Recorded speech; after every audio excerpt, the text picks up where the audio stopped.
Olá pessoal, meu nome é Thiago Tis do canal Graça e Conhecimento e hoje eu quero falar um pouquinho sobre qual era a crença da igreja primitiva sobre a volta de Jesus. E para a gente poder falar um pouquinho desse assunto, eu quero trazer para vocês um pouquinho da leitura da Didaquê. O que era a Didaquê? A Didaquê, basicamente, como o nome diz, era a doutrina dos 12 apóstolos. Embora o entendimento, o senso comum é de que não tenha sido escrito pelos 12 apóstolos, a crença é que eles fossem a fonte oral daqueles que escreveram. Então, a Didaquê, só para vocês entenderem, ela foi escrita em meados do ano 60 a 70 depois de Cristo, antes da destruição do templo. Então, é um documento que, embora não seja canônico, não tenha o mesmo peso bíblico, ainda assim ele é um registro de como a igreja primitiva acreditava, e não só das crenças da igreja primitiva, mas também dos ensinamentos que eles davam aos novos convertidos. E a Didaquê, só para vocês entenderem, ela possui 16 capítulos. E dentro desses 16 capítulos eles falam sobre a ceia do Senhor, sobre o batismo e entre outros assuntos eles vão falar sobre o jejum, mas o assunto que eu quero trazer hoje para vocês é sobre qual era a crença da igreja primitiva, o que é que eles ensinavam aos novos convertidos em relação à parousia, a vinda visível de Jesus. Tá? Então aqui na Didaquê, no último capítulo, capítulo 16, ele possui apenas 8 versículos, 8 versos. Nós temos o registro de qual era a crença e o ensinamento passado adiante pela igreja primitiva. E eu quero ler junto com vocês.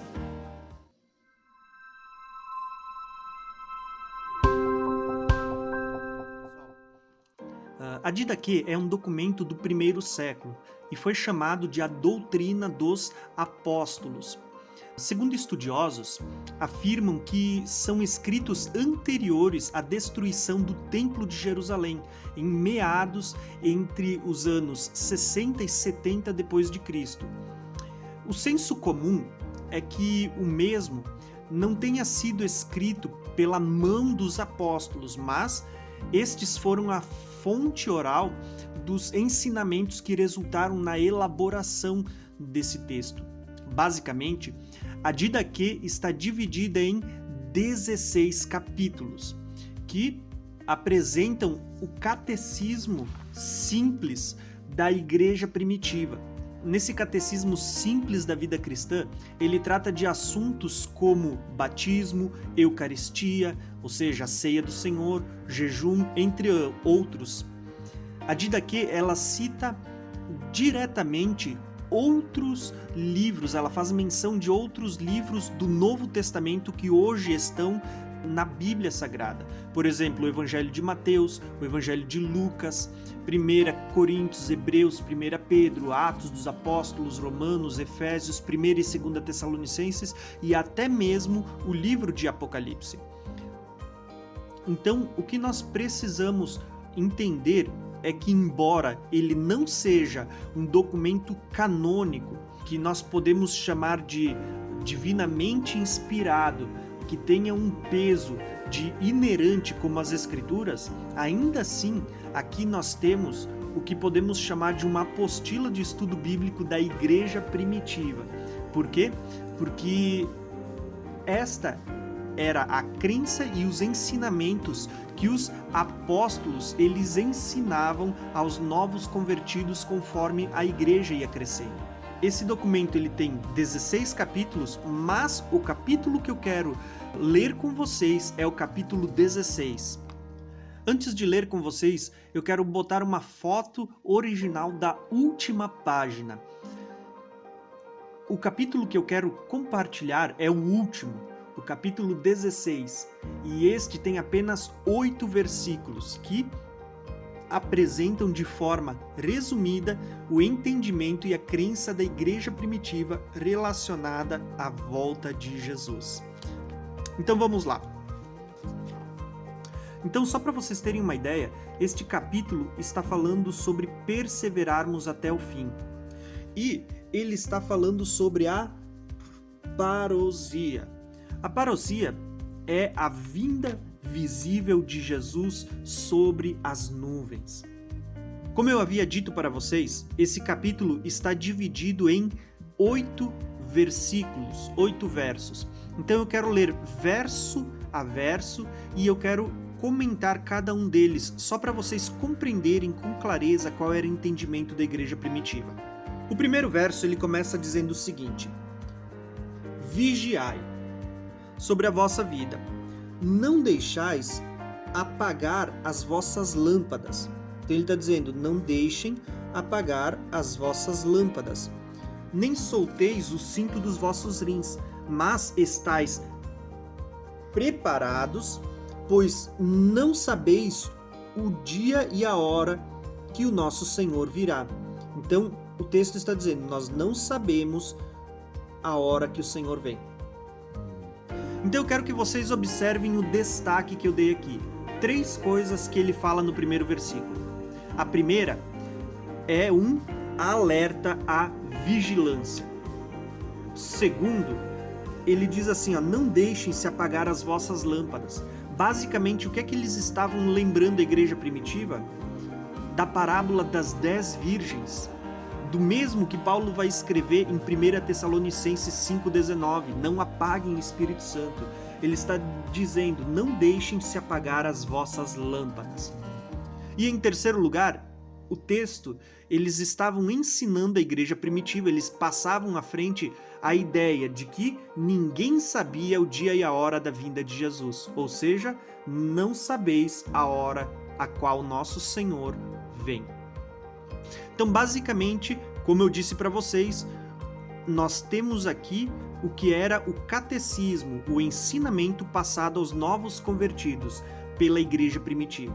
Então, eles mandam vigiar, cuidar para que as suas lâmpadas não se apaguem, para que eles fossem que nem as virgens prudentes, não apaguem o Espírito, porque eles não saberiam a hora que a vinda do Senhor se daria. Verso 2 diz o seguinte: reuni-vos frequentemente. Olha só, está falando sobre se reunir com frequência. O que é que eles estavam ensinando para a igreja quando eles falavam que eles deveriam se reunir com frequência? Eles estavam ensinando o mesmo que o apóstolo Paulo escreveu aos Hebreus 10:25. Não deixem de reunir-se com igreja, ou não deixem de congregar, como é o costume de alguns. Porém, o texto continua dizendo o seguinte para nós: reuni-vos frequentemente para procurar a salvação da vossa alma, pois todo o tempo da vossa fé não vos servirá de nada se no último momento não vos tiverdes tornados perfeitos. Olha só como é importante essa declaração feita aqui. Prestem atenção na importância dessa declaração. O texto está dizendo o seguinte: pois todo o tempo da vossa fé, prestem atenção nesta palavra, não vos servirá de nada se no último momento não se tiver tornado perfeito. Basicamente, o que esse texto está declarando para nós aqui é o mesmo que o apóstolo Paulo falou aos Filipenses, quando ele diz que, falando acerca dele mesmo, ele declara: não que eu já tenha alcançado ou que eu seja perfeito, mas eu prossigo para alcançar aquilo para o que eu fui alcançado. E ele diz no versículo 13 ainda o seguinte: irmãos, quanto a mim, não julgo que eu haja alcançado, mas uma coisa eu faço, que é, esquecendo-me das coisas que para trás ficaram, avanço para as que estão diante de mim e prossigo para o alvo, para o prêmio da soberana vocação de Deus em Cristo Jesus. O que Paulo estava declarando aos Filipenses? Que ele não julgava estar com a sua salvação garantida. Essa declaração da igreja primitiva, que eles deveriam congregar frequentemente, estar reunidos como igreja para procurar pela salvação da alma deles, essa declaração ela é muito importante porque ela põe por terra a crença de uma vez salvo, sempre salvo. O que eles estavam ensinando para os novos convertidos? Pois todo o tempo da vossa fé não vos servirá de nada se no último momento não vos tiverdes tornados perfeitos. Ou seja, uma vida inteira buscando a Deus não serviria de nada se no final eles não se encontrassem na presença de Deus. Então, basicamente, eles falam sobre a importância de congregar, de permanecerem juntos buscando a Deus até o fim. Então, só para vocês terem uma ideia, esses 2 primeiros versos, eles estão tratando de uma orientação sobre o fim dos tempos, tá? Lembrando que nós estamos falando sobre a vinda de Jesus, uma vinda visível, uma parousia. Então, basicamente, esses 2 primeiros versos, eles falam que eles deveriam vigiar, não deveriam deixar as suas lâmpadas se apagar, porque eles não sabiam qual era o dia e a hora da vinda do Senhor. Que eles deveriam reunir-se com frequência, não deixar de congregar como era o costume de alguns, porque todo o tempo da fé deles não serviria de nada se no último momento não tivessem se tornado perfeitos. Agora, o próximo verso, ele vai tratar sobre sinais do tempo do fim, e eu quero que vocês prestem atenção nestes versos.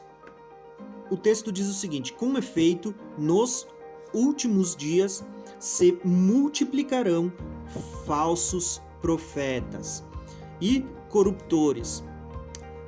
As ovelhas transformarão em lobo e o amor em ódio.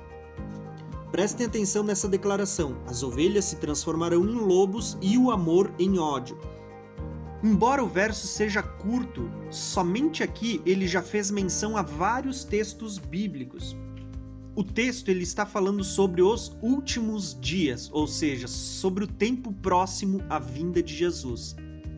E ele está dizendo que se multiplicarão falsos profetas, pessoas corruptas. E ele diz que ovelhas se transformarão em lobo e o amor se transformará em ódio. Quais são os textos bíblicos que estão sendo feito menção aqui na Didaquê, nesse ensinamento passado pelos apóstolos à igreja primitiva?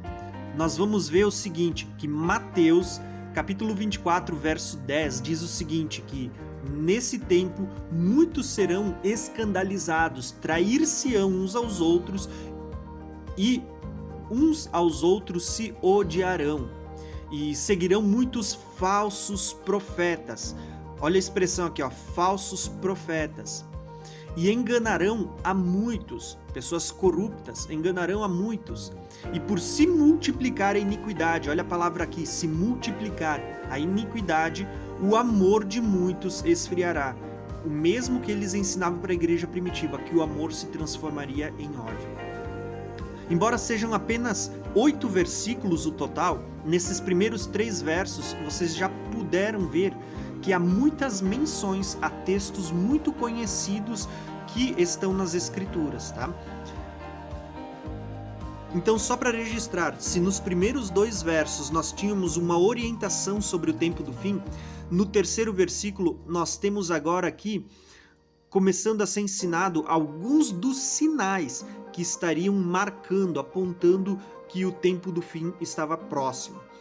Entre estes sinais, ele fala que nos últimos dias se multiplicaria os falsos profetas, a corrupção no meio das pessoas, as ovelhas se transformariam em lobos e o amor se transformaria em ódio. Ou seja, por se multiplicar a maldade, o amor de muitos esfriaria.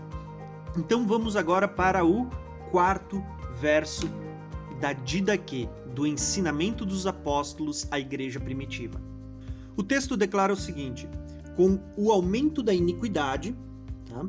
O aumento da iniquidade, os homens se odiarão e se perseguirão e se trairão mutuamente. Estas características, elas acompanham, elas são uma continuação do verso anterior, porque ele está dizendo que por causa do aumento da iniquidade, os homens se odiarão, se perseguirão e se trairão mutuamente. Isso é o mesmo que está escrito lá em Mateus 24, que o próprio Jesus fala que fazem parte dos sinais do tempo do fim, aonde Jesus declara no versículo 8 seguinte, ele diz: tudo isso será o início das dores. Então eles os entregarão para serem perseguidos. Olha a palavra aqui, ó, perseguirão. Para serem perseguidos, condenados à morte.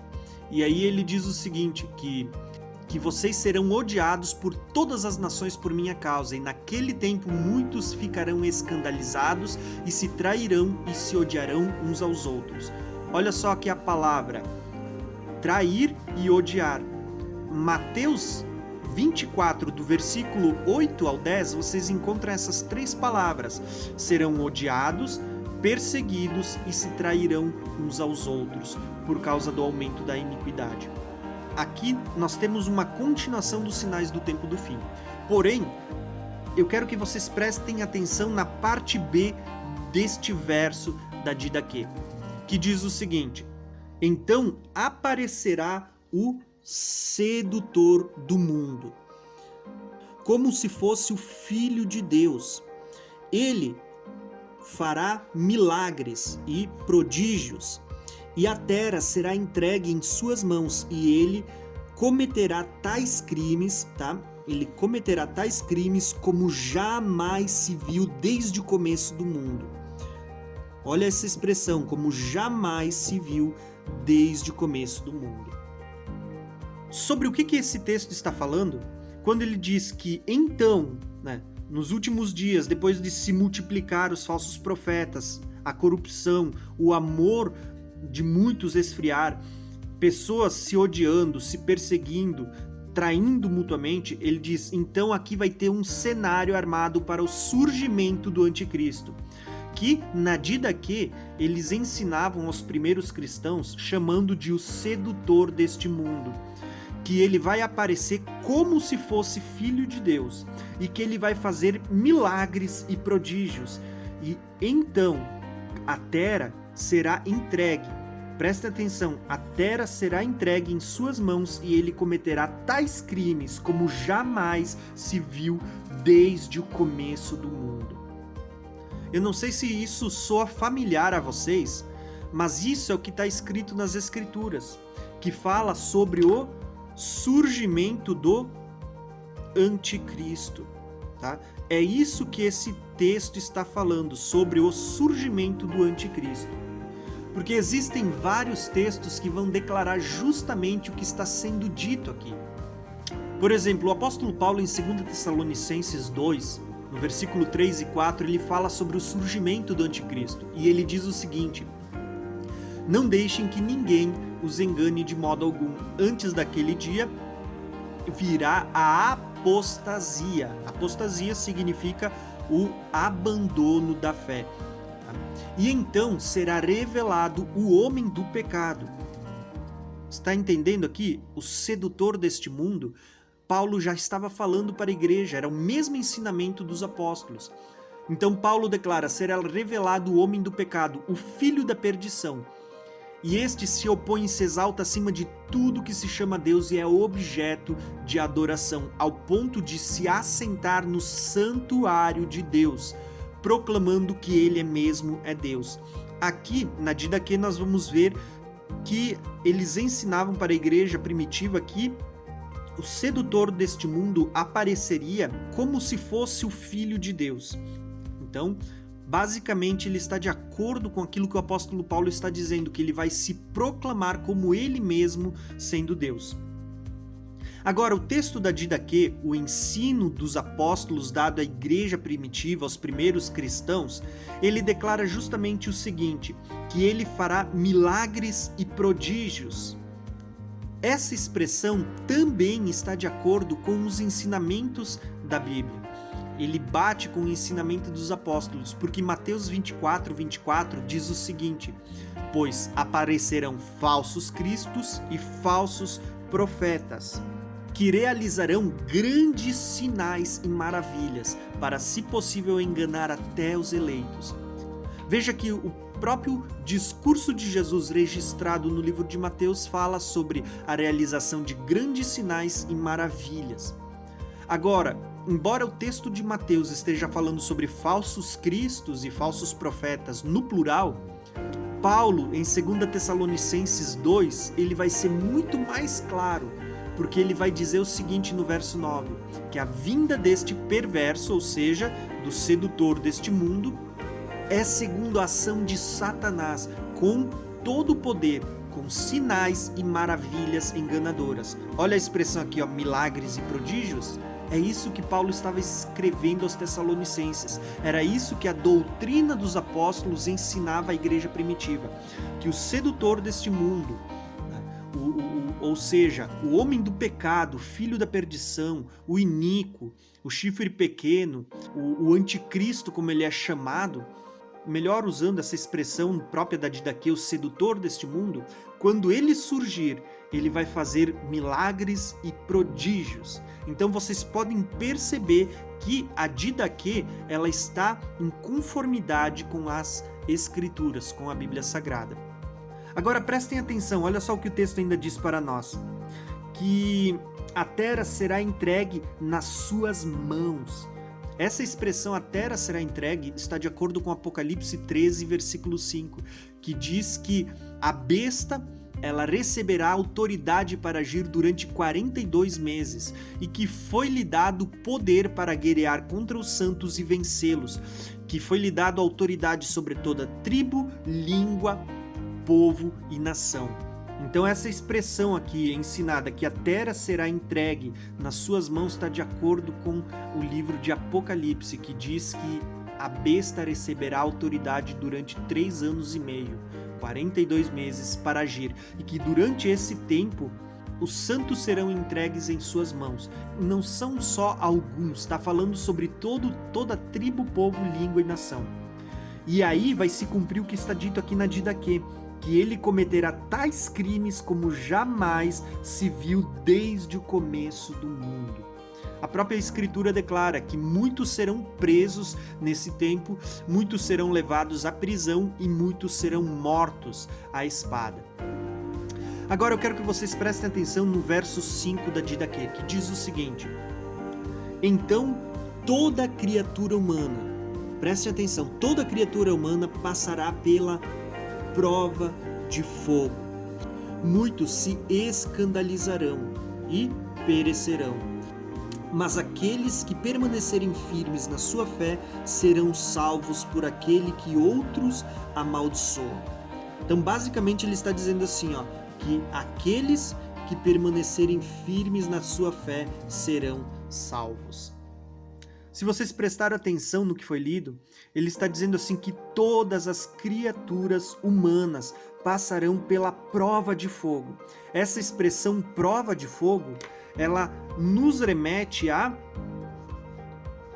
grande tribulação. Então, o que o verso 5 está tratando, depois de falar que vai haver o surgimento do anticristo, o sedutor deste mundo, então as pessoas passarão pela grande prova de fogo. Mas o que eu quero que vocês prestem atenção é justamente nessa expressão, que toda criatura humana passará pela prova de fogo. Quando o texto diz que é toda criatura humana, basicamente aqui o texto está declarando para nós que todo mundo vai passar pela prova de fogo, todo mundo vai passar pela grande tribulação. Ou seja, até aqui nós vimos a orientação sobre o tempo do fim, os sinais que antecederiam o tempo do fim, nós vemos a declaração do surgimento do anticristo, sedutor desse mundo, e nós vemos agora falar sobre a grande tribulação. Mas, até agora, nós não vimos nada sobre um arrebatamento secreto, algo que diga que a igreja não estará presente. Pelo contrário, o ensinamento dos apóstolos à igreja primitiva era que toda criatura humana passará pela prova de fogo. Prestaram atenção no verso 5? Então eu quero que com isso vocês prestem atenção no resto. O texto diz: toda criatura humana passará pela prova de fogo, e muitos se escandalizarão e perecerão. Mas aqueles que perseverarem firmes na sua fé serão salvos por aquele que os outros amaldiçoam. Mateus 24:10 diz que naquele tempo muitos ficarão escandalizados. Olha a palavra aqui, muitos se escandalizarão. Muitos ficarão escandalizados e se trairão e odiarão uns aos outros, o mesmo que nós vimos acima. Tá? Então, literalmente, no período da grande tribulação, muitos se escandalizarão. Tá? Esse era o ensinamento que os apóstolos aprenderam de Cristo e passaram adiante. Aqui na Didaquê diz que mas aqueles que perseverarem firmes na sua fé serão salvos. E essa expressão nós encontramos em Mateus 24:13. O próprio Jesus falou, e isto ficou registrado pelo evangelista Mateus, onde ele diz o seguinte: mas aquele que perseverar até o fim será salvo. A mesma expressão usada aqui na Didaquê. Tá? Isso mostra para nós que os apóstolos, mesmo não tendo sido os autores da Didaquê, eles foram a via oral que inspirou este manuscrito. Lembre-se que a Didaquê, este documento que estamos lendo, ela foi escrita em meados do ano 60, 70 depois de Cristo, antes da destruição do templo. Então, a Didaquê, ela tem basicamente a mesma idade que as cartas escritas pelos apóstolos e que foram enviadas às igrejas. Por isso, mesmo que estes manuscritos não tenham sido escritos originalmente pelos apóstolos, eles são um fruto da via oral, do ensinamento destes. Então, nós vamos ver que tudo que a gente leu nesses primeiros 5 versículos, eles estão de acordo com as Escrituras. Agora eu quero que vocês prestem atenção nos últimos 3 versos deste último capítulo.